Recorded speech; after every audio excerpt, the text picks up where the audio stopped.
महीने की 30 आने को है और पाकिस्तान में हर दूसरा आदमी ये सोच रहा है कि पेट्रोल पहली के बाद भरवाए या फिर पहली से पहले ही लंबी लाइन में लगकर टंकी फुल करवा ले। मगर इस बात का दारोमदार इस चीज पर है कि पेट्रोलियम मसनूआत जिनकी कीमतों पर नजरसानी पाकिस्तान में हर 15 दिन बाद होती है, इस दफा बढ़ेंगी या नहीं। डॉन अखबार में खलीक कियानी की एक रिपोर्ट के मुताबिक इस बात के इम्कानात हैं कि डॉलर की गिरती हुई कीमत का फायदा आवाम को मुंतकिल किया जाए और पेट्रोलियम मसनूआत की कीमतों में 15 रुपए से 19 रुपए फी लीटर तक की कमी की जाए। आरिफ हबीब लिमिटेड के रिसर्च हेड ताहिर अब्बास भी इससे इत्तेफाक करते हैं और वो समझते हैं कि पेट्रोल की कीमत में 15 से 20 रुपए फी लीटर तक की कमी, जबकि डीजल की कीमत में 2 से 3 रुपए का इजाफा हो सकता है। मगर माहिर मईशत उज़ैर यूनुस का कहना है कि हुकूमत को एक ऐसे वक्त में जब पेट्रोल की कीमतें आलमी सतह पर बढ़ रही हैं तो मुकामी सतह पर इसमें कमी दानिशमंदाना फैसला नहीं होगा। यहाँ ये बात अहम है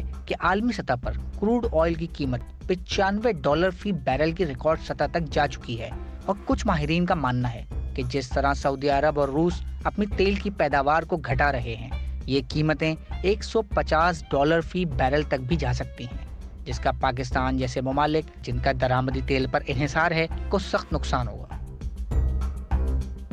मज़ीद न्यूज़ अपडेट्स और डिजिटल स्टोरीज के लिए सब्सक्राइब करें डॉन न्यूज़ पाकिस्तान।